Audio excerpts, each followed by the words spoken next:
In other words, even the church leaders, they are influenced by money. No?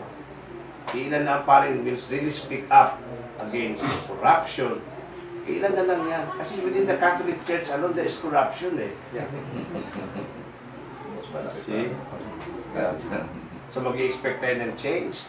Nasa sarili nating mga moral leaders, our spiritual leaders, sila dapat ng example, hindi sila example.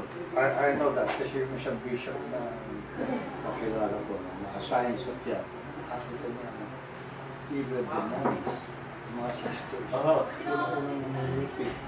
Kasi sa Quiapo, sa Quiapo, ang bigay sa Quiapo, makikita ko ang donation ng 1,000. Bihira yung mga mahihirap kayo na bibigyan ng mga barya-barya.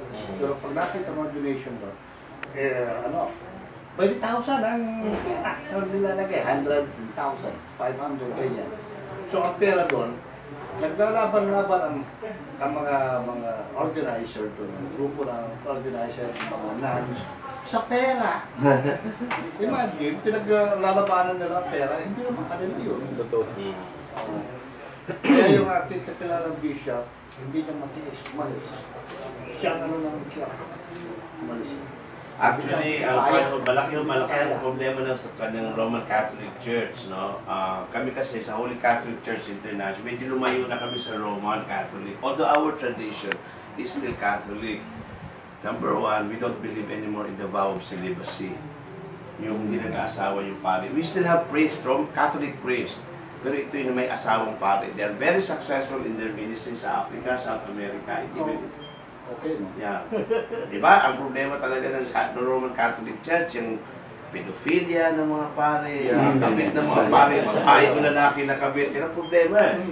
Diba? So bakit na, why should we stick to that vow of celibacy na ang hirap gawin yan? No? You are just human beings. Diba? Although hindi naman, siguro hindi naman lahat. Sabihin natin ng mga 20 o 50% na siguro.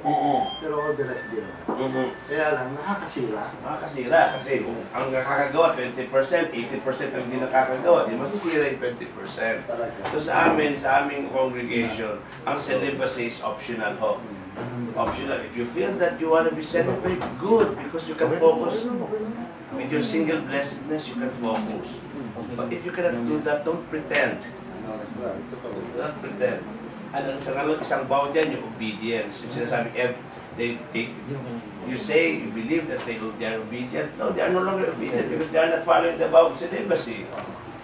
And then the last, ito masaklap, vow of poverty. But look at the priests and the nuns. They are staying in the comforts of an air-conditioned rooms, they have flashy cars. Hindi lang yan. Nag-aagawa sila sa isang area mayaman. Luglo sa pila na minalo ko, ang pari doon. Wala pa 6 months, naka-Mercedes ka. No, see? So lahat ng vows na yan, hindi sinusunod. Sila nag-aawayan nila yung pwestong nila.